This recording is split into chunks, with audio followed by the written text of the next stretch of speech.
High বন্ধুরা, আমি আবার ফিরে চলে এসেছি তোমাদের সাথে। ক্লাস 11-এর যে সকল ছাত্রছাত্রীরা রয়েছে, তোমরা অবশ্যই অঙ্ক স্টার্ট করে দিয়েছো। তো তোমাদের যে ত্রিকোণমিতি পার্টটা রয়েছে, আমি ত্রিকোণমিতি পার্ট নিয়ে এখন আলোচনা শুরু করেছি।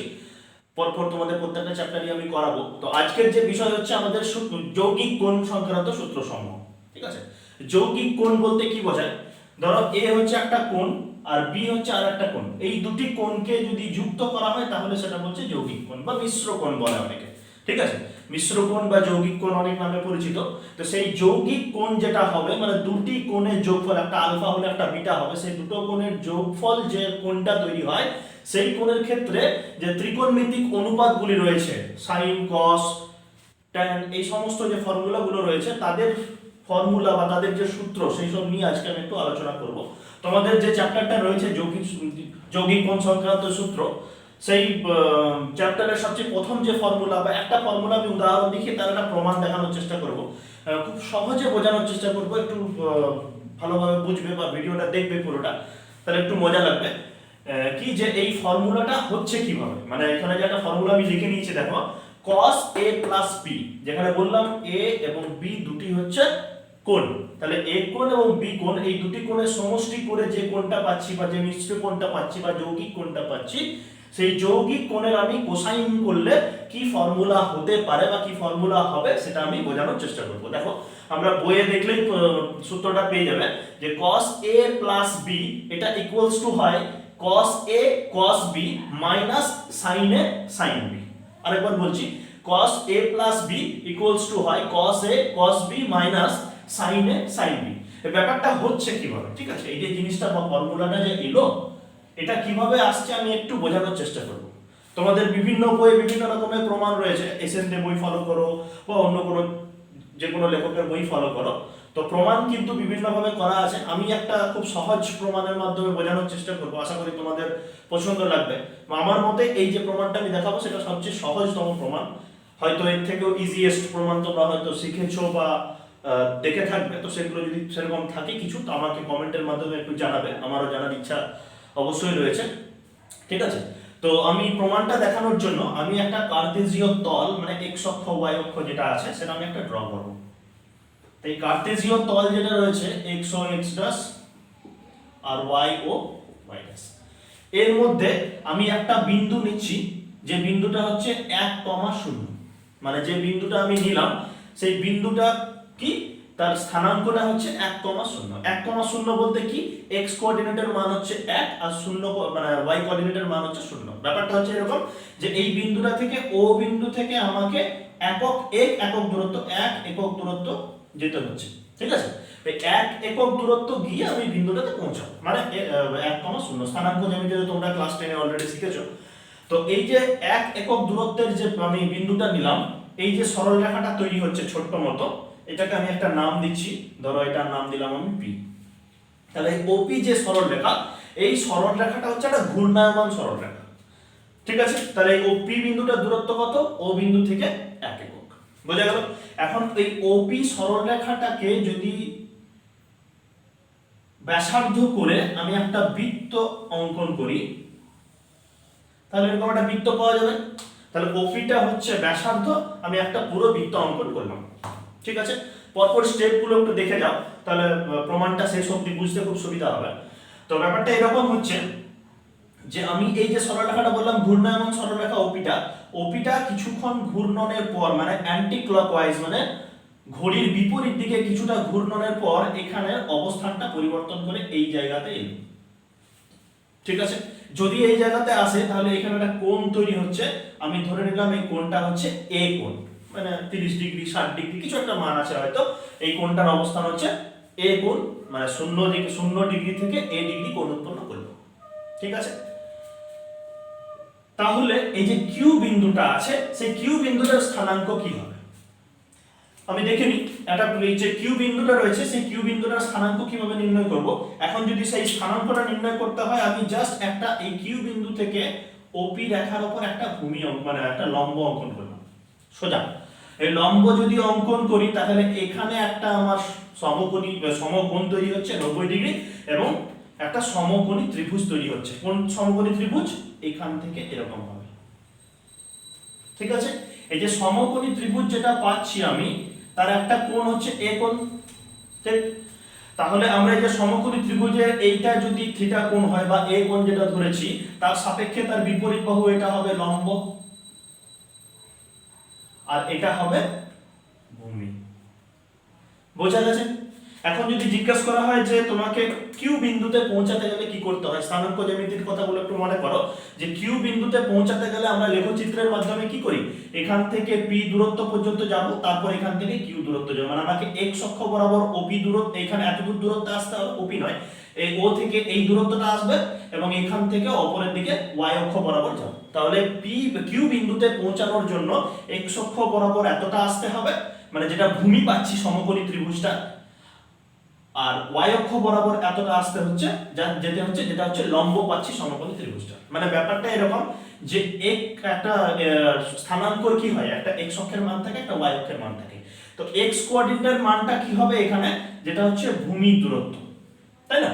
এক্স কোঅর্ডিনেট যেটা পাচ্ছি তার যে মানটা হচ্ছে সেটা হচ্ছে ভূমির দূরত্ব, আর ওয়াই কোঅর্ডিনেটের মানটা যেটা হচ্ছে সেটা হচ্ছে লম্ব দূরত্ব। মানে এই যে সমকোণী ত্রিভুজটা পাচ্ছি তার এক্স অক্ষের যে মানটা হবে সেটা হচ্ছে ভূমি, আর ওয়াই অক্ষের যে মানটা হচ্ছে সেটা হচ্ছে লম্ব। এবার একটু লক্ষ্য করে দেখি যে এই ত্রিভুজটা পাচ্ছি তার cos থিটা সমান কি হয়। cos থিটা সমান আমরা কি জানি যে ভূমি বাই অতিভুজ, তাই না? তাহলে ভূমি বাই অতিভুজ। এবার লক্ষ্য করে দেখো যে এই ওপি যে দূরত্বটা ছিল সেই দূরত্বটা কত, 1 একক। এখন এই ওপি সরলরেখাটাই ঘুরতে ঘুরতে এখানে এসছে, অথবা আরেকবার একটু বলি যে বৃত্তটা আমি অঙ্কন করেছি, সেই বৃত্তটার ওপি হচ্ছে একটা ব্যাসার্ধ, আর ও কিউটা হচ্ছে ওই একই বৃত্তেরই ব্যাসার্ধ, সুতরাং ওপি আর ও কিউ সমান হবে। তাহলে ওপি সমান যদি 1 একক হয়ে থাকে তাহলে ও কিউ সমান অবশ্যই 1 একক। তাহলে আমি এখানে যেটা পাচ্ছি cos আলফা ইকুয়ালস টু হচ্ছে ভূমি বাই 1, মানে ভূমির সঙ্গে cos আলফাটা সমান হবে। ঠিক আছে, তাহলে আমি এখানে লিখে দিতে পারি যে এই ভূমিটা মুছে কি লিখলাম, cos আলফা। ঠিক আছে, এবারে যদি দেখে নিই আমি, যেটা দেখবো সেটা হচ্ছে এই লম্বটা বার করব। লম্বটা বার করার জন্য কি করব, sin অফ a নেব, সরি এটা a হবে। তাহলে sin অফ a যদি নিই তাহলে sin a এর ফর্মুলা কি হবে আমরা জানি, লম্ব বাই অতিভুজ। আমি আবারও বলছি যে অতিটা হচ্ছে 1, আর অতিভুজ যদি 1 হয় তাহলে sin a এর মানটা পেলাম লম্বের সঙ্গে সমান। সুতরাং আমি এখানে লম্বটা মুছে কি লিখব, sin অফ a। তার মানে যে কিউ বিন্দুটা পেয়েছিলাম, যে নতুন যে কিউ বিন্দুটা পেয়েছিলাম তার স্থানাঙ্ক হচ্ছে cos a, sin a। বোঝা গেল? এবারে আমি কি করছি, এই সরলরেখাটা ঘুরতে ঘুরতে আরেকটু উপরে উঠলো, ঠিক এই অবস্থানে গেল, আমি নাম দিলাম আর, তার মানে ও আর, নতুন দূরত্বটা যেটা পাচ্ছি ও আর, অবশ্যই ও আরটাও 1 একক হবে। ঠিক আছে, তাহলে বলছি যে এখান থেকে যে কোণটা আমি বেড়েছিল সেটা হচ্ছে বি, মানে প্রথমে মূল বিন্দু বা এক্স অক্ষ থেকে যে কোণটা তৈরি হয়েছিল সেটা এ নাম দিয়েছিলাম। এখন ওই ও কিউ থেকে ও আর অবস্থানে যখন যাচ্ছে তখন আরো কিছুটা, মানে বি কোণ আবর্তনের পর, বি ডিগ্রি কোণ আবর্তনের পর ও আর অবস্থানে আসছে। তাহলে এই যে দূরত্বটা পাচ্ছি সেটা হচ্ছে বি, মানে এই কোণের মানটা হচ্ছে বি। এখন তাহলে পুরো কোণের মানটা কত হবে, মানে একদম এক্স অক্ষ থেকে পুরোটার মান হচ্ছে a প্লাস বি, তাই না? তাহলে আমি যদি একদম প্রাথমিক অবস্থান থেকে ও আর এর দূরত্বটা যদি দেখতে যাই তাহলে দুটো কোণ যোগফল করে যে মোট কোণটা তৈরি হচ্ছে সেটা হচ্ছে কোণ a প্লাস বি। তাহলে আমি এই ফর্মুলা অনুযায়ী যদি আর বিন্দুটার স্থানাঙ্ক নির্ণয় করতে যাই তাহলে অবশ্যই আমি একদম লিখে দিতে পারি যে cos অফ, যেমন এটা a ছিল এখানে কি হবে a প্লাস বি। কারণ হচ্ছে এটা হচ্ছে তোমার প্রাথমিক অবস্থান, সরলরেখাটা এইখান থেকে শুরু করে এত দূর যাচ্ছে, তার মানে আমি যে কোণটা পেয়েছি সেটা a প্লাস বি। সুতরাং এখানে লিখে দেবো cos a প্লাস বি, আর y অক্ষের মানটা হচ্ছে sin of a plus B.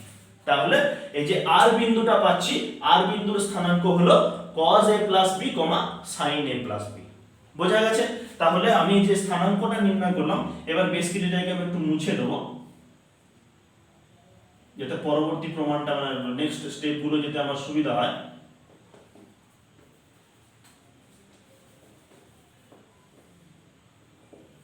তাহলে এই যে দুটো বিন্দু আমি পেয়েছিলাম সেই দুটো বিন্দুর স্থানাঙ্ক আমি পেয়ে গেছি।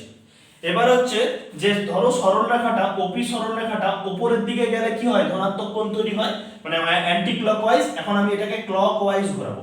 ক্লকওয়াইজ ঘোরাচ্ছি, কত ডিগ্রি ঘোরাচ্ছি, সেই যে বিটা, এখানে যে বিটার মানটা ছিল সেই বিটাটাকে আমি এদিকে ঘোরাচ্ছি। তাহলে এদিকে ঘুরলে কি হবে, মাইনাস বিটা কোণ তৈরি হয়, মানে এটা হচ্ছে 0 ডিগ্রি অবস্থান। আমি এদিকে নিচে দিকে নামলাম মানে -30 -60 এরকম। তাহলে আমি ধরছি এখানে যত ডিগ্রি কোণ, মানে সেকেন্ড যে কোণটা বি কোণটা যত ডিগ্রি ছিল ঠিক এত ডিগ্রি আমি একটা ঋণাত্মক কোণ নিচ্ছি, মানে এইটা হচ্ছে -b ডিগ্রি অবস্থান চেঞ্জ করে পি কিউ আর এটা এস নাম দিলাম। ঠিক আছে, তাহলে এই OS অবস্থানটা আসছে কোথায়, OP অবস্থানের থেকে যদি -b ডিগ্রি নিচের দিকে নামা হয় তাহলে সেটা হচ্ছে OS অবস্থান। এখন তাহলে এই S বিন্দুটার স্থানাঙ্ক কিভাবে নির্ণয় করব, একই জিনিস একই ফর্মুলা, কেবলমাত্র বিটার মানটা কোণের মানটা কত, -b। তাহলে কি পাবো, cos of -b sin of -b। আমরা জানি যে cos of minus theta is equals to cos theta, মানে এখানে মাইনাস থিটাটা কোনো এফেক্ট পড়ছে না, কারণ এটা হচ্ছে আমরা all sin tan cos cos এরই ঘর, তাই না? আমি আগের ভিডিওগুলোতে all sin tan cos নিয়ে আলোচনা করেছি, একটু দেখে নিও।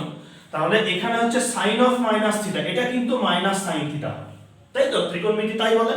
তাহলে হচ্ছে আমি যেটা এটাকে একটু যদি নতুন ফর্মে নিই, তাহলে cos of minus বিটাটাকে আমি বলতে পারি সিম্পলি cos বিটা, এবং sin of minus বিটাটাকে সিম্পলি বলতে পারি মাইনাস sin বিটা। তাহলে আমি যেটা s বিন্দুর স্থানাঙ্ক পেলাম সেটা হচ্ছে cos b, minus sin b।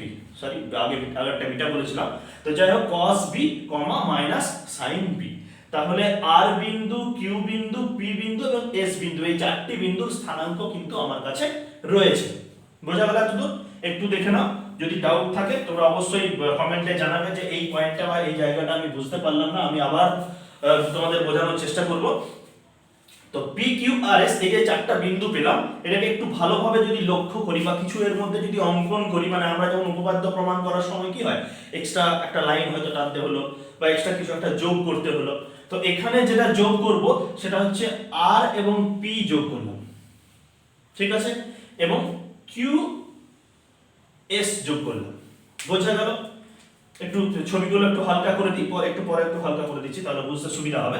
তাহলে আর এবং এস যদি যোগ করা হয় তাহলে এখানে একটা ত্রিভুজ তৈরি হচ্ছে, ভালো করে লক্ষ্য করো। ও আর পি বা OPR, এই যে ত্রিভুজটা তৈরি হলো, এই OPR যে ত্রিভুজ, এই ত্রিভুজটা কি রকমের ত্রিভুজ যদি একটু ভালো করে লক্ষ্য করছি, তাহলে OP এর যা দূরত্ব OR এর দূরত্ব তাই। তাহলে একটা ত্রিভুজের দুটি বাহু যদি সমান হয় তাহলে সেটা কি হবে, সমদ্বিবাহু ত্রিভুজ, ঠিক। এবারে অন্য যে ত্রিভুজটা আমি এঁকেছিলাম Q থেকে S অবধি দাগ টেনে, তা QOS, এই যে ত্রিভুজটা তৈরি হয়েছিল, এই ত্রিভুজেরও QO যা দূরত্ব, QS OQ যা দূরত্ব, OS হচ্ছে তাই দূরত্ব, কারণ একই বৃত্তের ব্যাসার্ধ। তাহলে এটা হচ্ছে একটা সমদ্বিবাহু ত্রিভুজ, ঠিক আছে। তাহলে এখানে দুটো যে ত্রিভুজ পেলাম, ত্রিভুজ ORP আর ত্রিভুজ হচ্ছে OQS, এই দুটি ত্রিভুজকে আমি সর্বসম বলতে পারি বা বলবো। কেন বলবো, এর সর্বসমর জন্য তিনখানা শর্ত লাগে। তো এখানে দুটো যে শর্ত হচ্ছে, দেখো এই বাহুটার সঙ্গে এই বাহুটা সমান আর এই বাহুটার সঙ্গে এই বাহুটা সমান, কারণ কি দুটো সমদ্বিবাহু ত্রিভুজ, এদের কি হচ্ছে এই বাহুর সঙ্গে এই বাহু সমান, এই বাহুর সঙ্গে এই বাহুটা সমান, কারণ এখানে হচ্ছে দুটোই সমদ্বিবাহু ত্রিভুজ এবং দুটোরই সমান বাহুগুলোর দূরত্ব হচ্ছে 1 একক, কারণ এটাও 1 একক, এটাও 1 একক, এটাও 1 একক, এটাও 1 একক। তাহলে একের সাথে একটা সমান দেখাচ্ছি আর দ্বিতীয় একটার সাথে অন্য আরেকটা সমান দেখাচ্ছি আমি। তাহলে এই বাহুটার সাথে আমি ধরে নিলাম এই ত্রিভুজের এই বাহুটা সমান, আর এই বাহুর সাথে আমি ধরে নিলাম এই ত্রিভুজের এই বাহুটা সমান, কারণ কি সবাই হচ্ছে একই বৃত্তের ব্যাসার্ধ। এবার যদি হয়ে যায় তাহলে দুটো আমার বাহু, মানে আমার এস এস শর্ত হয়ে গেল, আরেকটা কিছু হয় বাহু কিংবা কোণ আমাকে সমান দেখাতে হবে।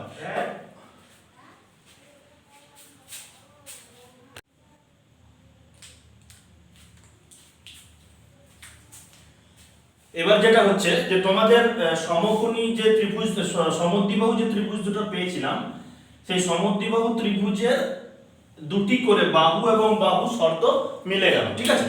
এবার আরেকটা কোণ কিংবা একটা বাহু আমাদের দেখাতে হবে। তো এই যে দুটো ত্রিভুজ পেয়েছিলাম, একটা ত্রিভুজ হচ্ছে প্রথমে ও আর পি। এই ও আর পি ত্রিভুজের যে এই কোণটা কত ডিগ্রি? এই কোণটা হচ্ছে দুটো মিলে মানে কোণ এ এবং কোণ বি, তাহলে এই কোণটা কত?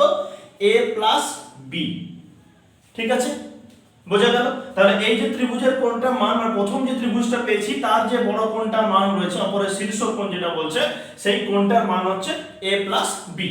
এবং আমি দ্বিতীয় যে ত্রিভুজটা পেয়েছি যেটার নাম হচ্ছে ও কিউ এস, এই ও কিউ এস যে দ্বিতীয় ত্রিভুজ, সেই সেকেন্ড ত্রিভুজেরও কিন্তু এইটা হচ্ছে a ডিগ্রি এবং এইটা হচ্ছে বি ডিগ্রি। দেখো ব্যাপারটা হচ্ছে এরকম যে এটা হচ্ছে a, এটা হচ্ছে মাইনাস বি, কিন্তু এই দুটোর যোগফল কিন্তু আমার a মাইনাস বি হবে না। কেন হবে না? কারণ এটা ধরলাম 30 ডিগ্রি আর এটা ধরলাম মাইনাস 60 ডিগ্রি।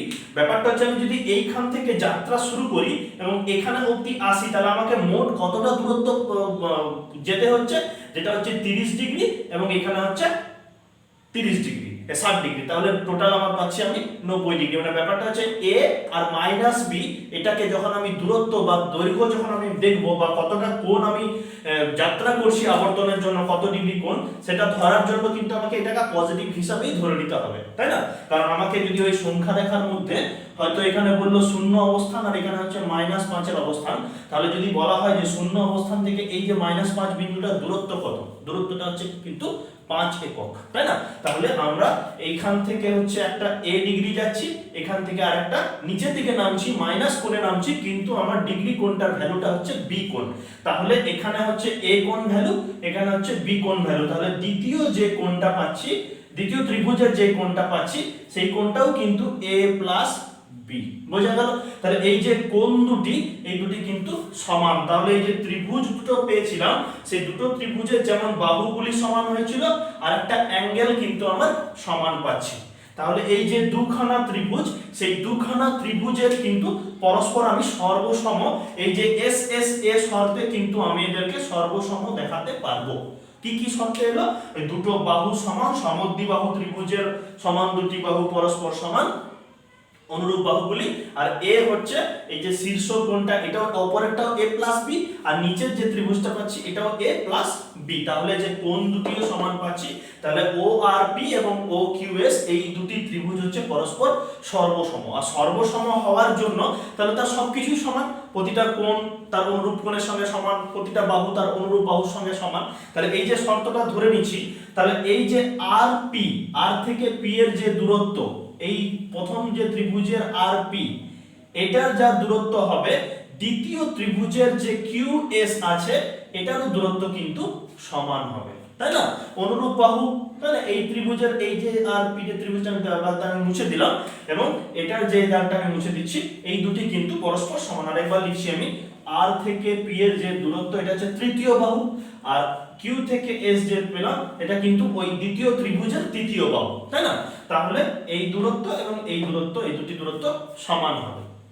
এবার এটা প্রমাণ করার আমার উদ্দেশ্য কেন বা এখানে লিংক কি করে করছি আমি, ব্যাপারটা হচ্ছে যে এই আর কিউ পি এবং এস এই চারটা বিন্দুর স্থানাঙ্ক আমার জানা আছে, এবং স্থানাঙ্ক জানাতে হেল্প কি হবে, আর থেকে পি এর দূরত্ব কিন্তু আমি বার করতে পারবো, কারণ আর বিন্দুর স্থানাঙ্ক হচ্ছে এটা, পি বিন্দুর স্থানাঙ্ক হচ্ছে এটা। স্থানাঙ্ক জ্যামিতিতে দুটো বিন্দুর মধ্যে দূরত্ব আমরা নির্ণয় করতে পারি, তার ফর্মুলা আমরা ক্লাস 10 এ অলরেডি শিখেছি। ফর্মুলাটা কি বলতো?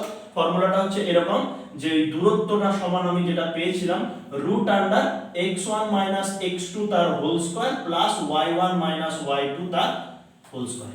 এই ফর্মুলাতে আমি এই আর এবং পি এর মধ্যে যে দূরত্ব সেটা কিন্তু আমি নির্ণয় করতে পারবো। এবং সিমিলারলি এই কিউ থেকে এস এই যে দূরত্বটা আছে, এটাও কিন্তু কিউ বিন্দুর স্থানাঙ্ক আমার কাছে রয়েছে, এস বিন্দুর স্থানাঙ্ক আমার কাছে রয়েছে, এই কিউ আর এস দূরত্বটা কিন্তু আমি নির্ণয় করতে পারবো। তাহলে এবং এই দুটি দূরত্ব কিন্তু আমার পরস্পর সমান হবে, শর্ত হচ্ছে দুটি ত্রিভুজ হচ্ছে পরস্পর সর্বসম। ঠিক আছে, এখন তাহলে নেক্সট টার্গেট যেটা হচ্ছে আমার, সেটা হচ্ছে এই আরপি এবং কিউএস এই দুটি সমান দেখানো। তো বাকি অংশগুলো আমি একটু মুছে দিচ্ছি, স্থানাঙ্কগুলো থাকলেই আমার হয়ে যাবে। এটা হচ্ছে ফর্মুলাটা।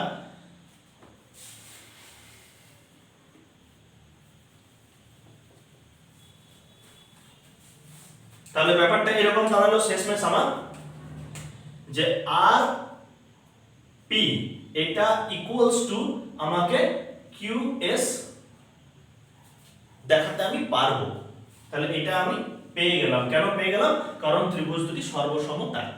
এবার আমি লিখে রাখছি আর বিন্দুটার স্থানাঙ্ক হচ্ছে cos a plus b sin a plus b। দেখে নাও এটা। q বিন্দুটার স্থানাঙ্ক হচ্ছে cos a sin a। ঠিক আছে এটা। p বিন্দুটার স্থানাঙ্ক হচ্ছে একদম প্রাথমিক বিন্দু যেটা নিয়েছিলাম 1,0 আর s বিন্দুর স্থানাঙ্ক হচ্ছে cos b minus sin b। cos b minus sin b। এবার এটা আমি লিখলাম কেন? কারণ আমাকে পুরো বোর্ডটাকে ক্লিন করতে হবে এদের মধ্যে দূরত্বগুলো দেখানোর জন্য। তাহলে এই জিনিসটা আমি পুরোটা মুছে দিচ্ছি। এই দূরত্বের ফর্মুলাটা লেখা থাক, তাহলে আমার অঙ্কটা করতে একটু সুবিধা হবে। এবারে যেটা পাচ্ছি যে শর্তানুসারে আমি পেয়ে যাচ্ছি কি পাচ্ছি যে rp equals to qs। তাহলে rp মানে হচ্ছে r বিন্দু এবং p বিন্দুর মধ্যে দূরত্ব। r এর ভ্যালুটা এখানে দেওয়া আছে, p বিন্দুর ভ্যালুটা এখানে দেওয়া আছে। এটা x1 y1, এটা x2 y2। তাহলে আমি এটা পাচ্ছি রুট ওভার x1 মানে হচ্ছে cos a plus b minus 1 তার হোল স্কয়ার, আর যেটা পাচ্ছি পরবর্তী সেটা হচ্ছে y1 মানে sin a plus b minus 0। দ্বিতীয় বিন্দুটার স্থানাঙ্ক কিন্তু দেখো, দ্বিতীয় বিন্দুটার y স্থানাঙ্ক কিন্তু 0 রয়েছে। এটা ইকুয়ালস টু qs। তাহলে q আর s, q থেকে কি পেলাম? Root over cos a minus cos b তার whole square, cos a minus cos b তার হোল স্কয়ার, প্লাস যেটা পাচ্ছি sin a minus or minus sin b। প্রথমটা ছিল cos a minus cos b, পরেরটা হচ্ছে sin a minus of minus sin b, মানে আসলে যেটা পাবো সেটা sin a plus sin b তার whole square, sin a plus sin b তার হোল স্কয়ার। ঠিক আছে। এবার এটা থেকে কিন্তু আমার এই যে ফর্মুলাটা সেটা প্রমাণ হয়ে যাবে। এবার প্রমাণ হয়ে যাওয়ার জন্য তাহলে এই যে অংশগুলো আমি মুছে দিচ্ছি, এটা আমার লাগবে না। তাহলে এই যে অংশটা পেলাম, এটা বোথ সাইড দেখো রুট আন্ডার আছে, ওই রুট আন্ডারটাকে বোথ সাইড থেকে আমি তুলে দিলাম, উভয় পক্ষকে বর্গ করে ফেলি। এর উভয় পক্ষকে যদি বর্গ করি তাহলে এই বর্গটা আমি মুছে দিলাম। ঠিক আছে, বর্গ আমার চলে গেল। এবার যেটা থাকলো সেটা এরকম দেখতে যে a মাইনাস b তার হোল স্কয়ার, আর এটা হচ্ছে a মাইনাস b মানে শূন্য মাইনাস করছি, তাহলে এটা কি তার স্কয়ার আছে। তাহলে এটাকে যদি আমি ফর্মুলায় ভেঙে নিই তাহলে কি পাবো? cos a plus b minus 1 তার হোল স্কয়ার মানে a minus b তার whole square, a square minus 2ab plus b square. তাহলে যেটা পাচ্ছি সেটা হচ্ছে cos square a plus b পাবো minus 2 cos a plus b মানে হচ্ছে 2a into b, b টা হচ্ছে 1 না লিখলেও চলবে। তাহলে কি হচ্ছে প্লাস 1 এর স্কয়ার মানে b স্কয়ার। এটা হলো a square minus 2ab plus b square. আর দ্বিতীয় যে অংশটা সেটা হচ্ছে sin a plus b তার হোল স্কয়ার মানে হচ্ছে sin square a plus b। এটা হচ্ছে ডান পক্ষের অংশ, বাম পক্ষের অংশ। এবারে যে ডান পক্ষের দিকে চলে যায়, ডান পক্ষে কি রয়েছে? দুটো ফর্মুলা আছে, a minus b তার হোল স্কয়ার আর এটা হচ্ছে a plus b তার হোল স্কয়ার। এবারে a minus b তার হোল স্কয়ারের ফর্মুলা কি হবে? cos square a minus 2 cos a cos b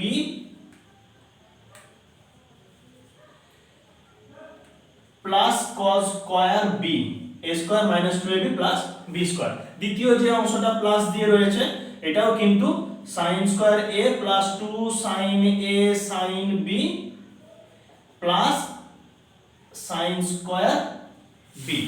বোঝা গেল? a square minus 2ab plus b square, আর নিচেরটা পাচ্ছি প্লাস দিয়ে a square plus 2ab plus b square.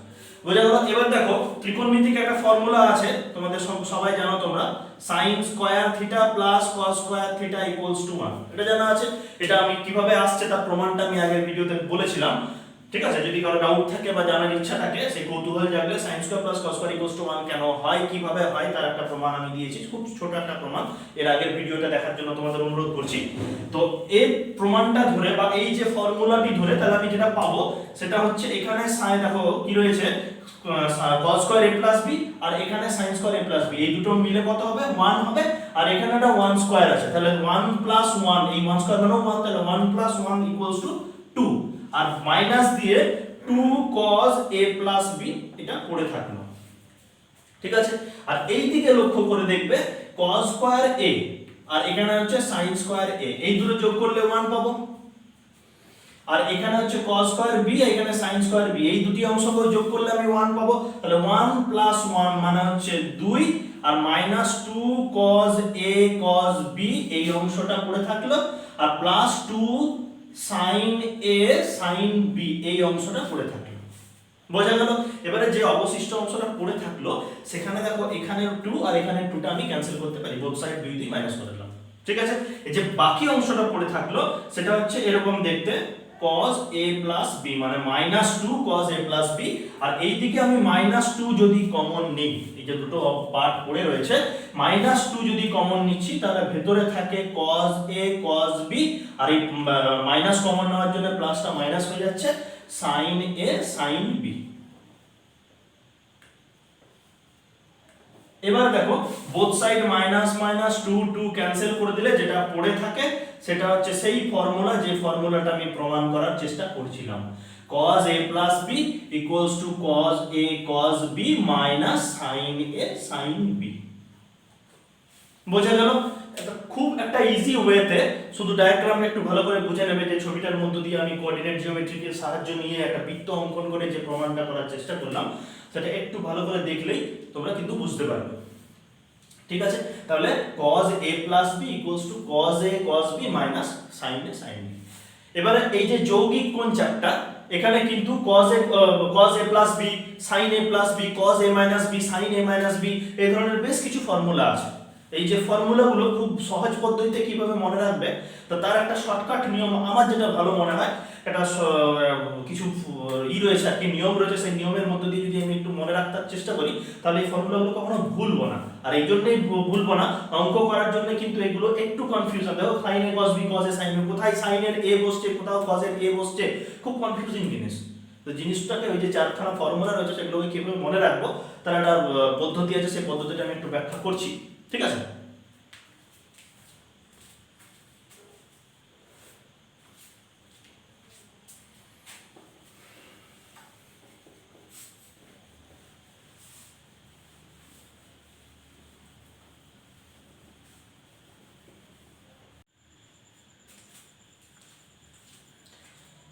এবার দেখে নাও তোমাদের যে যৌগিক কোণ সংক্রান্ত যে সূত্রগুলো রয়েছে তার মধ্যে এই চারটে সূত্র খুব ইম্পর্টেন্ট, এবং এই চারটে সূত্রকে তোমাকে মনে রাখতে হবে। তো এই যে চারটে সূত্র কিভাবে আসছে তার একটা শর্ট ট্রিক মনে রাখার একটা খুব সহজ পদ্ধতি আমি বলবো আমার মতো করে, তোমাদের যদি পছন্দ লাগে অবশ্যই তোমরা মনে রাখবে। আশা করি যদি জিনিসটা খুব ভালোভাবে শুনে নাও তাহলে হয়তো পরবর্তীকালে কখনোই ভুলবে না। ঠিক আছে। তো সেটাই সাহায্য করছি তোমাদের একটু মনে রাখার জন্য। তো প্রথম যে ফর্মুলাটা রয়েছে sin a plus b equals to sin a cos b plus cos a sin b, ব্যাপারটা হচ্ছে এরকম যে sin হচ্ছে s, ঠিক আছে, s ফর হচ্ছে সিম্পল, আর cos এর c ফর হচ্ছে ক্রিটিক্যাল। এটা একটু ভালো করে মনে রাখি।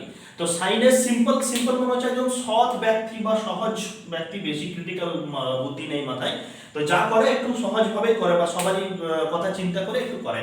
আর cos হচ্ছে একটা ক্রিটিক্যাল ছেলে বা ক্রিটিক্যাল ব্যক্তি, যে কি করে যে সবচেয়ে প্রথমে নিজেরটা ভাবে তারপরে অন্যের ভাবে, মানে ক্রিটিক্যাল মাথায় যদি একটু বুদ্ধি থাকে যাদের, তো প্রথমেই নিজের ভাববো তারপরে অন্যের ভাববো। ঠিক আছে। তো সিম্পল ব্যক্তি কি করে, সবাইকে যখন একটা জিনিস ভাগ করতে দেওয়া হয় সমান সমান ভাগ হয়, যে তুমি অর্ধেকটা নাও, আমি তোমাকে অর্ধেকটা দিচ্ছি, আমি অর্ধেকটা নিচ্ছি। তো এরকম যে ব্যাপার আছে, তো এখানে সাইনকে যদি দায়িত্ব দেওয়া হলো যে a প্লাস b, ঠিক আছে, এই a এবং b দুটি কোণ, তাদের যে সমষ্টি যৌগিক কোণ, সেই যৌগিক কোণকে বলা হলো সাইনকে, যে তুমি সাইন এবং কজ এর মধ্যে ভাগ করো। তাহলে কি করবে, সাইন বলবে ঠিক আছে আমি যখন ভাগ করার দায়িত্ব পেয়েছি তখন সমান সমান ভাগ হবে। তাহলে সাইন বলবে ঠিক আছে প্রথম ক্ষেত্রে a কে আমি নিচ্ছি, cos কে তুমি, cos কে বলবে তুমি b কে নাও। তাহলে কি পেলাম, sin a plus b মানে হচ্ছে sin a cos b। তাহলে প্রথম ক্ষেত্রে যেটা হলো a plus b এর ক্ষেত্রে যখন ডিস্ট্রিবিউশন চলছে তখন কি করবে, যে sin বলবে ঠিক আছে a কে আমি নিলাম, b কে তুমি নাও, মানে তুমি বলতে cos কে বলবে b কে তুমি নাও। তাহলে sin a into cos b, এবং যেহেতু এখানে প্লাস সাইন আছে তাহলে প্লাস সাইনটা কন্টিনিউ করে দ্বিতীয় ক্ষেত্রে যখন ডিস্ট্রিবিউশন হবে তখন বলবে ঠিক আছে প্রথম ক্ষেত্রে যখন আমি a কে নিয়েছিলাম এবার তুমি a কে নাও b কে আমায় দাও, তাহলে কি হবে সেকেন্ড টার্মটা যে cos a sin b, মানে প্রথম ক্ষেত্রে যেটা sin a cos b পেয়েছিলাম মানে sin a কে নিয়েছিল cos কে মানে sin কি করেছিল cos কে b দিয়েছিল, দ্বিতীয় ক্ষেত্রে a কে cos a কে কি করলো cos কে দিল আর b কে sin নিচে নিল, ঠিক আছে। তাহলে sin a plus b মানে হচ্ছে sin a cos b plus cos a sin b, মানে যে ভাগটা যে বিভাজনটা হলো সেটা খুব সিম্পল ভাবে ও করে দিল। একই রকম যে sin a minus b যে সূত্রটা আসবে এখানে পার্থক্যটা দেখো a plus b আর এটা হচ্ছে a minus b, সুতরাং ফর্মুলাটা একই থাকছে, তাহলে এখানেও সেই একই রকম যেহেতু a সিম্পল চিন্তা ভাবনায় ভাগ করবে sin a cos b আর এখানে যেহেতু মাইনাস আছে সেহেতু এখানেও মাইনাস নিয়ে cos a sin b, তাহলে এই যে দুটি ফর্মুলা একদম সিম্পল ছেলের ডিস্ট্রিবিউশন নিয়ে বা ভাগ পদ্ধতি হিসাবে এটাকে যদি একটু মনে রাখার চেষ্টা করি তাহলে এই দুটো অবশ্যই মনে থাকবে। আর cos কে বললাম c ফর ক্রিটিক্যাল, মানে একটু ক্রিটিক্যাল বুদ্ধির ছেলে, প্রথমে আমি খাবো তারপর অন্যকে দেবো, তো এরকম যদি চিন্তা ভাবনা থাকে তাহলে cos a plus b, এবার cos কে দায়িত্ব দিচ্ছে a এবং b দুটির যৌগিক কোণকে দুজনের মধ্যে ভাগ করো, তাহলে cos বলবে ঠিক আছে আমি ভাগ করব, একটু ক্রিটিক্যাল চিন্তা ভাবনা যে প্রথমে আমি নিই তার পরবর্তী ক্ষেত্রে তোমাকে দেবো, তাহলে প্রথমেই বলছে a কে নেবো এবং b কেও নেবো, সবগুলোই আমি নেবো, ঠিক আছে। তাহলে cos a cos b, তাহলে cos a plus b এর ক্ষেত্রে হচ্ছে cos a cos b এবং প্লাসের ক্ষেত্রে মাইনাস, ঠিক আছে। তাহলে সব সময় কিন্তু প্রফিটের চিন্তা যে মাইনাস করে আমি তোমাকে বাকিটা দিচ্ছি, তাহলে cos a cos b প্রথম ক্ষেত্র সবগুলো মানে দুটোই আমি নিচ্ছি এবং সেকেন্ড টার্ম যে দ্বিতীয় ক্ষেত্র হবে সেখানে প্লাসের পরিবর্তে মাইনাস বসিয়ে চলো তুমি sin a K now R b কে নাও, তাহলে cos a cos b minus sin a sin, ঠিক আছে। এবং cos a minus b এর ক্ষেত্রে কি হবে, যদি a আর b এর বিয়োগফল আকারে থাকে তাহলে একই রকম ক্রিটিক্যাল চিন্তা ভাবনা সবটা আমি নেব, মানে sin a cos b প্রথমে আমি নেব, তারপরে মাইনাসের পরিবর্তে প্লাস চিন্তা ভাবনা করে sin a sin b তোমাকে দেব। তাহলে c এর ক্রিটিক্যালনেসটা কি, দুটো জিনিস, একটা হচ্ছে প্রথমে বলবে আমি a কেও নেব b কেও নেব, দ্বিতীয় ক্ষেত্রে তোমাকে দেব, আর যদি প্লাস থাকে তাহলে সেটা মাইনাস হিসাবে চিন্তা করব, যদি মাইনাস থাকে তাহলে একটু প্লাস হিসাবে চিন্তা করব, ঠিক আছে। তাহলে ওই s আর c এই দুটি ফান্ডাকে যদি আমরা sin আর cos এর ক্ষেত্রে অ্যাপ্লাই করি তাহলে আশা করি এই যে চারটি ফর্মুলা তোমরা কখনো ভুলবে না, ঠিক আছে। তাহলে একদম সিম্পল ছেলের থিংকিং নিয়ে দুটো ফর্মুলা, একটা ক্রিটিক্যাল ছেলের থিংকিং নিয়ে দুটো ফর্মুলা, এই চারটে ফর্মুলা অবশ্যই তোমরা যৌগিক কোণ সংক্রান্ত যে চ্যাপ্টারটা আছে এই চারটে ফর্মুলার উপর বেস করে অঙ্কগুলো অবশ্যই তোমরা ট্রাই করো, যদি কোনো অঙ্ক আটকায় বা কোনো জায়গায় অসুবিধা হয় আমাকে কমেন্টে অবশ্যই জানাবে, আর ফর্মুলাগুলো বা এর আগে যে প্রমাণটা দেখালাম সেই প্রমাণটাতেও যদি কোনো ডাউট থাকে, কোনো কোশ্চেন রাইজ হয় মনে, তাহলে অবশ্যই কমেন্টে জানাবে, আর যদি ভালো লাগে তো অবশ্যই একটা লাইক করবে, আশা করবে একটা লাইক করবে, তোমরা যত লাইক করবে তত আমার ভিডিও করা বা তোমাদের বোঝানোর একটু ইচ্ছাটা তাগিদটা বাড়বে, তো তোমাদের একটা লাইক কিন্তু আমাকে অনেকটাই সাপোর্ট করবে। তো এছাড়াও তোমাদেরকে সাজেস্ট করে রাখবো যে তোমরা সাবস্ক্রাইব করবে চ্যানেলটা, যাতে পরবর্তী ভিডিওগুলো তোমরা নোটিফিকেশনগুলো পেয়ে যাও, ঠিক আছে।